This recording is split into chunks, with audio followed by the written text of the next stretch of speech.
Avec la permission du tribunal, Monsieur le Président, moi je suis surpris et abasourdi que M. Marcel puisse se confier à M. le procureur sans que le parquet ne puisse exiger la présence de ses avocats. À partir de là, le dé est déjà pipé. Plus grave, Maître Mohamed Abou Kamara, le confrère, qui est avocat des arts de Paul Mansa, accepte de se constituer pour Marcel. On ne va jamais rentrer dans les combines par des jeux de manipulation. Et s'il ne se déporte pas, moi je vais saisir le bâtonnier parce qu'il n'y aura pas conflit d'intérêt ici. Plus grave, je demande très respectueusement que vous continuiez à auditionner les victimes au moment opportun, après les témoins, confrontation. Si Marcel a quoi à dire, le moment sera là. Mais vouloir passer par devant vous, sans passer même, là il y aura même consultation interne, parce que moi je ne veux pas le lâcher comme les autres l'ont abandonné. Ça fait 13 ans que je suis avec Marcel.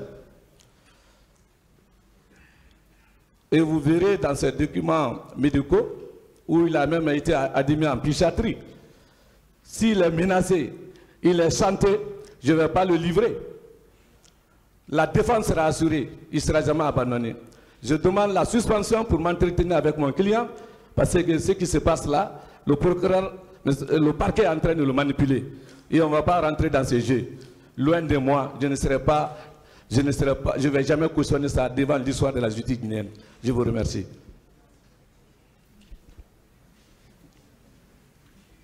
Monsieur le Président, Messieurs les assesseurs, moi je voudrais juste, peut-être que je ne serai pas long. Le procès pénal, Monsieur le Président, c'est de bon sens aussi. C'est une logique. Le procès pénal, Monsieur le Président, quand nous venons dans cette salle, il n'y a pas que le seul code pénal, le seul code de procédure pénale, les deux qui régissent le procès pénal. Il y a la pratique pénale, il y a les principes du droit. Il y a beaucoup d'autres éléments. Et il faut distinguer deux choses. Et c'est là, justement, que je vais insister. Il ne faut pas confondre. Mais là, pas du tout. La police d'audience d'un président du tribunal criminel qui relève de sa souveraineté, de son impérium, de son pouvoir discrétionnaire, et que personne dans cette salle ici, en tout cas, je parle bien des professionnels qui maîtrisent ce que nous faisons, que personne ne pourrait vous contester, et l'ordre d'intervention de l'ensemble des acteurs, que ce soit les accusés, les parties civiles, les témoins, les experts éventuellement, et pour ceux qui viennent jouer ce rôle, le parquet qui poursuit, la partie civile qui défend les victimes, et la défense qui naturellement vient intervenir au nom et pour le compte des personnes qui sont poursuivies. Cet ordre d'intervention s'impose à vous. Qu'on ne trompe pas le tribunal, qu'on ne vous trompe pas, qu'on ne vous induit pas en erreur.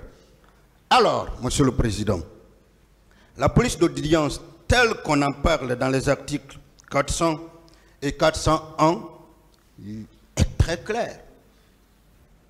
C'est très très clair. Vous avez la direction des débats. Mais quel débat? Vous intervenez pour éviter que ce débat soit compromis dans sa dignité, que ce débat soit compromis. Mais cela ne vous donne nullement le droit en procès pénal si je suis le raisonnement du parquet et de l'autre partie, je veux dire de la partie civile et de l'autre partie de la défense, c'est comme pour dire que vous avez le pouvoir, quand nous venons à une audience criminelle, de faire d'écouter d'abord la partie civile, après les accusés, après les témoins, après des experts s'il y en a et autres. Vous n'avez pas ce droit-là. Et le droit pénal, c'est un droit de certitude. La procédure pénale, c'est un droit qui doit rester aussi infaillible, aussi possible qu'il s'impose à vous, à nous tous ici, le juge que vous êtes tenu au respect strict de la loi. Alors, Monsieur le Président, comment se fait cet ordre d'intervention? Nous n'allons pas en doctrine qu'on nous a tous enseignée, qui est aussi une source indirecte de la règle de droit, comme d'ailleurs le code pénal, comme d'ailleurs le code de procédure pénale. Quand on est entré pour la première fois dans cette salle, et parce que c'est un procès comme les autres, même s'il est médiatisé, vous avez commencé par vous rassurer que tous étaient là. Vous avez donné la parole au greffier pour qu'il lise le procès verbal. Vous avez invité tous les accusés à écouter attentivement. Parce que cet ordre-là s'impose à vous. Après, vous avez commencé par appeler un à un chaque accusé ici. Parce que cet ordre-là s'impose à vous. Votre impérium joue là quand il s'agit de faire passer tel accusé, tel ou tel autre avant l'autre. Mais vous ne pouviez pas, votre impérium, la police d'audience ne vous permettait pas d'appeler d'abord les parties civiles avant les accusés. Et c'est ce qui a été fait, ils ont été entendus. Après eux, la loi impose aussi, vous impose que vous appelez les parties civiles. Vous ne pouvez pas ne pas les appeler et attendre d'appeler les témoins avant de revenir à eux. Là aussi, cet ordre-là s'impose à vous. Cela n'a rien à voir avec la police de l'audience. Cela n'a rien à voir avec l'ordre, plutôt un pouvoir souverain ou un pouvoir discrétionnaire. Après, justement, ces parties civiles, vous saviez que vous entendrez des témoins. S'il y a des experts, vous le saviez que vous les entendrez. Et s'il y a des confrontations, vous savez bien que c'est ce qui sera fait. Maintenant, je voudrais dire d'emblée, Monsieur le Président, Messieurs les assesseurs, que l'avocat que je suis, je ne serai jamais opposé à ce qu'un accusé, qui qu'il soit, que ce soit M. Marcel, que ce soit M. Claude Pivy, que ce soit M. Thiebro, que ce soit M. Diaby, que ce soit M.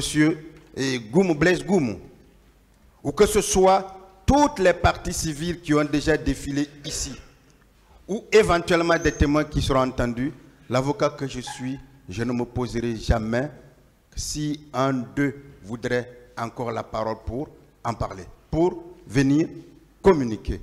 Mais par contre, je serai opposé que l'on ne, ce que mon confrère a appelé l'opportunité.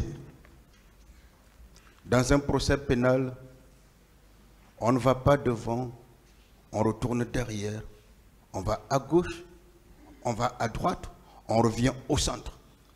Dans un procès pénal, il y a un temps de parole pour tous. Et il faut que ce temps de parole pour tous soit respecté. C'est pourquoi lorsque nous allons finir de la défense, nous allons finir de parler, si la partie civile veut répondre, si le parquet veut répondre, vous aurez d'abord l'obligation de donner la parole au parquet, parce que cet ordre-là s'impose à vous. Donc on ne confonde pas la police de l'audience à l'ordre d'intervention de tel et de tel. Et M. Marcel, les accusés ont déjà communiqué, les parties civiles sont en train de déposer devant vous, qu'on ne mélange pas les choses, qu'on ne chamboule pas les choses. Nous sommes dans un procès médiatisé faisons les choses de manière civilisée, parce que c'est un procès civilisé. Et chacun de nous est vu ici, mais chacun de nous est également vu ailleurs. Je reviens sur un dernier élément et très important. Peut-être que beaucoup oublient. Chaque fois que, Monsieur le Président, vous avez appelé une partie à l'audience, vous avez pris une décision. Vous avez pris une décision. Et celle-là est une décision de justice qui s'impose à vous, qui s'impose à toutes les parties. Nous venons d'entrer dans cette salle d'audience. Vous avez appelé, il me semble, monsieur, je ne sais plus, Barry, mais qui est venu à l'audience, qui devrait tenir sa parole. Est-ce qu'un acteur ici est supérieur à un autre acteur pour que pendant qu'un acteur a la parole, qu'on lui retire la parole pour que lui, il vienne communiquer? Moi, je suis avec les principes. Je suis avec les principes. Les détails, mais je suis déjà heureux lorsque une personne poursuivie au criminel vient devant vous dire, je veux dire la vérité, il vous dit qu'il n'a jamais dit la vérité. Mais ça, c'est un autre problème. Nous en discuterons parce que personnellement, je ne sais pas ce qu'il va dire. Eh bien, dans tous les cas, je suis avocat, préparé à tout pour répondre ou intervenir, quel que soit ce que je peux voir devant. Mais je ne souhaite pas que nous essayions par une décision qui pourrait être prise ou peut-être de ternir l'image de notre pays, de ternir l'image de notre justice, parce que nous devons aller de l'avant et M. Marcel aura tout le temps de parler. Il aura tout le temps de parler lorsque le moment viendra. Je vous remercie.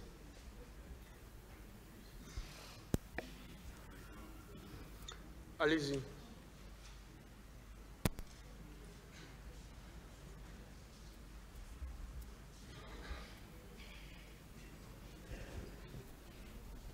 Merci, M. le Président. Nous avons tous intérêt à ce que on parvienne à la manifestation de la vérité. Opportunité, dit-on. Qu'est-ce qui est plus opportun qu'un accusé veuille parler, l'accusé qui s'est toujours tu, qui n'a rien dit, disant « je ne sais pas, je ne sais pas ». Nous étions à la première phase de la procédure.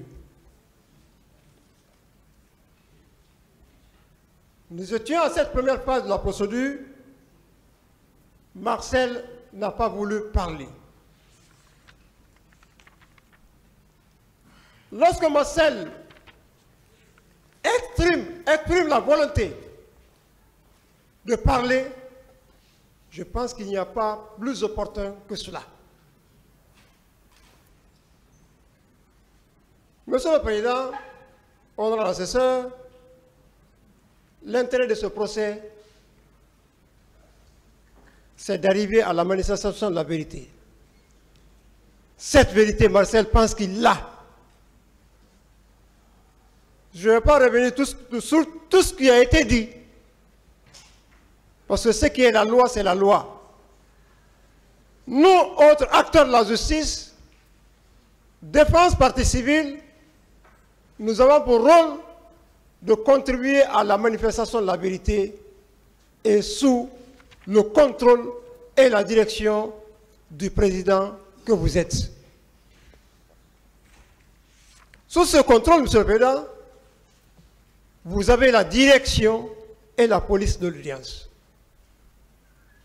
Lorsque vous décidez de distribuer la parole, de donner la parole à quelqu'un, à un des accusés ou à une partie civile, je ne vois pas de loi qui s'oppose à cela.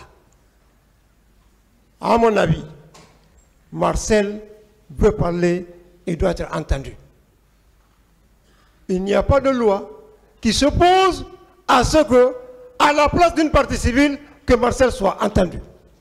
Les discussions légales ont été vraiment dites ici.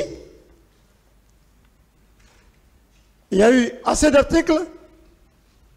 Je n'ai pas besoin de revenir là-dessus. Vous avez la police d'audience, distribuez la parole à qui vous voulez. Pour la manifestation de la vérité, lorsque c'est opportun qu'on entende quelqu'un qui veuille dire la vérité, je vous prie, Monsieur le Président, de l'entendre. C'est ma position.